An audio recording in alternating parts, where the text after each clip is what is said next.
إن الحمد لله نحمده ونستعينه ونستغفره ونعوذ بالله من شرور أنفسنا ومن سيئات أعمالنا من يهده الله فلا مضل له ومن يضلل فلا هادي له وأشهد أن لا إله إلا الله وحده لا شريك له وأشهد أن سيدنا ونبينا محمدا عبده ورسوله يا أيها الذين آمنوا اتقوا الله حق تقاته ولا تموتن إلا وأنتم مسلمون يا أيها الناس اتقوا ربكم الذي خلقكم من نفس واحدة وخلق منها زوجها وبث منهما رجالا كثيرا ونساء واتقوا الله الذي تساءلون به والأرحام إن الله كان عليكم رقيبا يا أيها الذين آمنوا اتقوا الله وقولوا قولا سديدا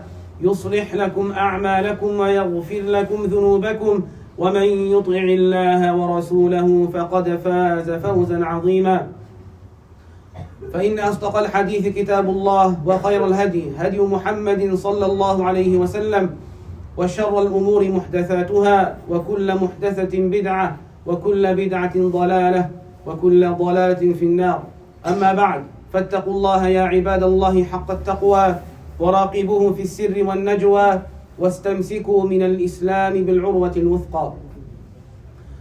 Respected brothers in Islam, it's been narrated on the authority of Jabir radiallahu anhu that the Prophet sallallahu alayhi wasallam, he said, اتقوا الظلم فإن الظلم ظلمات يوم القيامة واتقوا الشح فإن الشح أهلك من كان قبلكم حملهم أن سفكوا دماءهم واستحلوا محارمهم. That the Prophet sallallahu alayhi wasallam, he said, اتقوا الظلم, that beware of oppression. فإن الظلم ظلمات يوم القيامة, for indeed oppression it will be darkness for the person who oppressed, for the oppressor on the day of judgment. From this hadith of the Prophet ﷺ, there are many important lessons for us. Many important lessons that we can gain from the guidance of the Prophet ﷺ. Ittaqul dhulm, beware of oppression. In one hadith, another hadith, the Prophet ﷺ, he said, Ya ibadi, O my servants, inni harramtu dhulm ala nafsi. That Allah subhanahu wa ta'ala, he said, O my servants, I have made oppression upon you forbidden.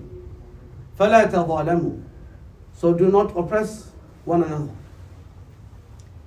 If we speak of oppression, my dear brothers, on a macro level, we see the oppression from the rich upon the poor, from the strong on the weak.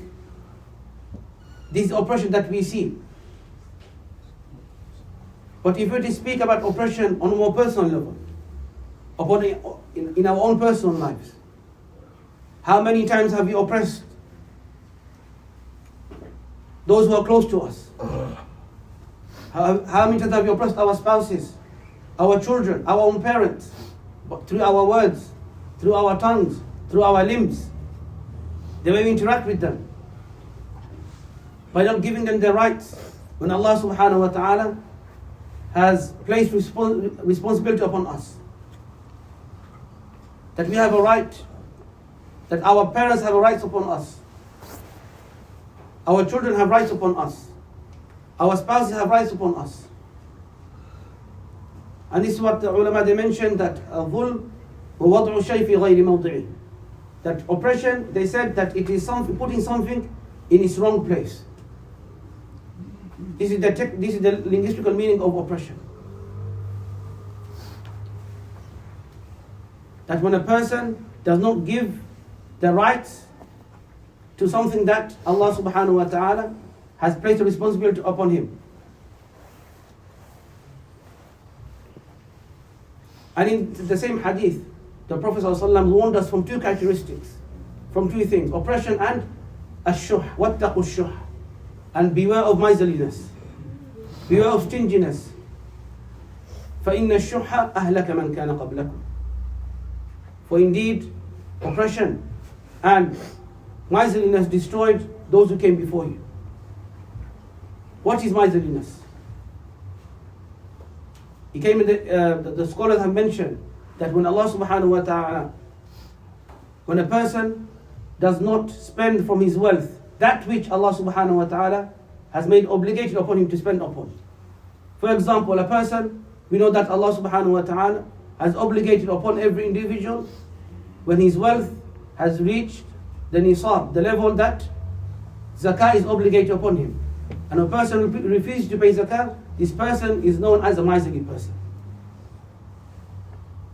When a person, Allah subhanahu wa ta'ala has obligated upon him to spend upon his dependents, his spouse, his children, and he doesn't give them the due rights, this person is known as a miserly person. Allah subhanahu wa ta'ala mentioned in the Quran, وَمَنْ يُوقَ شُحَّ نَفْسِهِ فَأُولَٰئِكَ هُمُ الْمُفْلِحُونَ. And whoever is able to overcome his own selfishness, his own greed, then they are the successful persons. Why? Because human beings, from our nature, is that we don't like to give what we have. Because when we give what we have, we feel like it's going to run out. We feel like we feel like it's going to, that thing has left us. And this is the nature of human beings. We don't like to give what we have.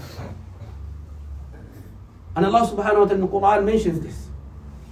Allah subhanahu wa ta'ala, by addressing the Prophet sallallahu alayhi wa sallam, he says, قُلْ لَوْ أَنْتُمْ تَمْلِكُونَ خَزَائِنَ رَحْمَةِ رَبِّي إِذًا لَأَمْسَكْتُمْ خَشْيَةَ الْإِنفَاقِ وَكَانَ الْإِنسَانُ قَتُورًا. That say to them, O my Prophet, that if human beings, if we were to hold the infinite mercy of Allah Azza wa Jal, we know that Allah subhanahu wa ta'ala is Ar-Rahman Ar-Rahim, the most gracious, the most merciful. And we know that His mercy is infinite, it doesn't end. But if Allah subhanahu wa ta'ala is saying that if human beings were to hold the infinite mercy of Allah Azza wa Jal, لَأَمْسَكْتُمْ, that we would not have spent on others. خَشْيَةَ الْإِنفَاقِ, out of fear of spending, out of fear of it running out. And Allah mentioned the reason why. وَكَانَ الْإِنسَانُ قَتُورًا أي بَخِيلًا. That human being from our nature is that we don't like to spend what we have. But Allah subhanahu wa ta'ala is giving, we want to keep it for ourselves. And this is our nature. It came in the time of the Prophet sallallahu alaihi wasallam. One of the wives of Abu Sufyan radiallahu anhu. She came to the Prophet sallallahu alaihi wasallam and she complained. She said, Ya Rasulullah, O Messenger of Allah, Inna Abu Sufyan rajulun shahih. Or rajulun bakhil in one narration, or rajulun misik in another narration. That Abu Sufyan, my husband, he doesn't spend enough upon me. That what he spends on me is not enough for me and my child. Is there any blame on me? Is there any blame on me if I was to take from his wealth without him knowing? So the Prophet ﷺ, he said, خُذِي مَا يَكْفِيكِ وَوَلَدِكِ بِالْمَعْرُوفِ. That take from his wealth what you need and what you need for you and your child. بِالْمَعْرُوفِ. That which is appropriate. It doesn't mean take everything, what you feel or what you desire, but what you require. And again, going back to the same hadith. Because this is also related to dhulm. When a person doesn't spend upon his family, upon his spouse, upon his children, that which he is required to spend upon them, that which they need, then he's falling short. And this is part of dhulm. And a person will be held accountable on the Day of Judgment. Any dhulm that occurs from us, any form of oppression, be it through our tongues, be it through any of our limbs, will be held accountable for this on the Day of Judgment.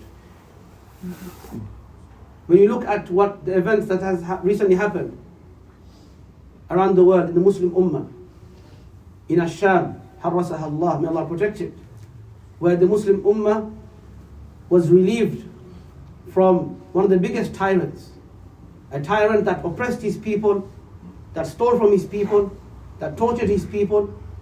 Most of us have seen pictures, and most of us have seen what this tyrant did to his people.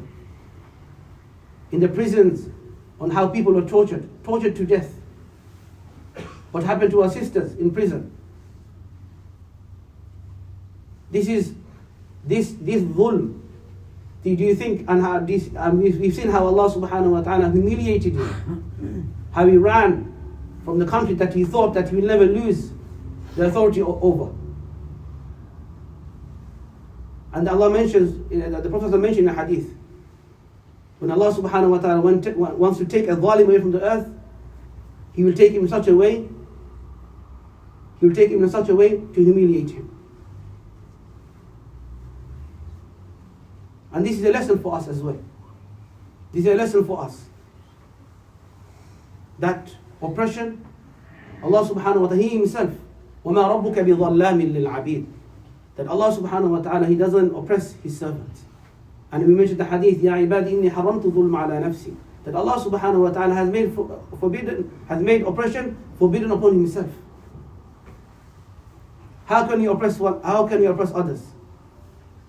How can you go beyond the limits that Allah subhanahu wa ta'ala has placed upon us? Are we not fearing the day that will come, that we will be held accountable? That every single action that we do will be held accountable in front of Allah Azza wa Jal. This is a reminder for us that Yawmul Qiyamah and our death is near. Our death is near. Our end is near. When the man came to the Prophet ﷺ and asked him, Ya Rasulullah, mata as-sa'a? O Messenger of Allah, when is the hour? How did the Prophet ﷺ respond to this man? He said, ماذا أعددت لها? What have you prepared for it? This is the question. What have you prepared for Yawmul Qiyamah? What have you prepared to stand in front of Allah Azza wa Jal with? If you're going to stand in front of Allah Azza wa Jal and we are oppressed, then what will be our ending? Where will we be? How can we answer to Allah Azza wa Jal? We ask Allah subhanahu wa ta'ala to protect us and to enable us to live according to the limits that He has placed. We ask Allah subhanahu wa ta'ala to protect us from dhulm. بارك الله لي ولكم في القرآن العظيم ونفعني وإياكم بما فيه من الآيات وذكر الحكيم. أقول قولي هذا وأستغفر الله لي ولكم ولسائر المسلمين من كل ذنب فاستغفروه إنه هو الغفور الرحيم.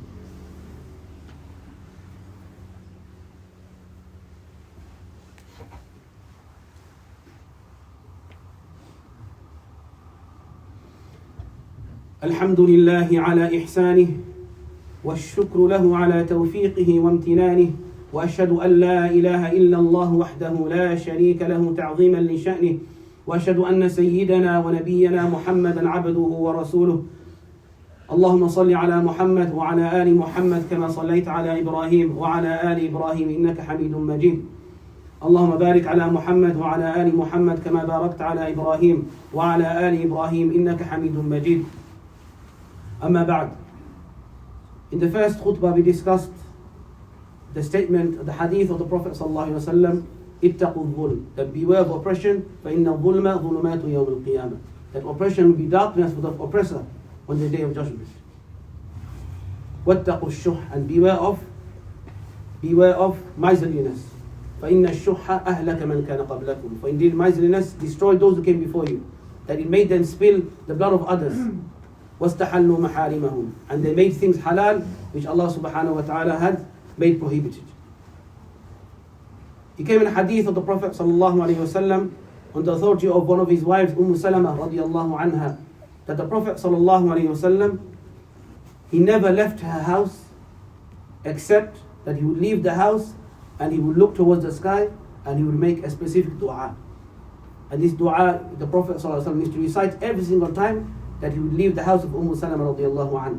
Allahumma inni a'udhu bika an adilla aw udal, aw azilla aw uzal, aw adlim aw udlam, aw ujhal aw yujhal alay. Allahumma inni a'udhu bika an adilla aw udal. Oh Allah, I seek refuge with you. This is the Prophet sallallahu alaihi wasallam, he's seeking refuge with Allah. An adilla aw udal, that I am led astray. Aw udal, or I am astray, or I lead others astray. أو أزل أو أزل, or that I slip up or make others slip up. أو أظلم أو أظلم, or that I seek Allah, oh Allah, I seek refuge with you in that I oppress others. أو أظلم, or I am oppressed myself. أو أجهل أو يجهل علي. And Allah, oh Allah, I seek refuge with you that I have made ignorant, or things are made ignorant to me. And this is a dua that he himself, the Prophet ﷺ, used to make dua. He used to seek Allah's refuge for. He used to seek Allah's refuge from these things. From oppression.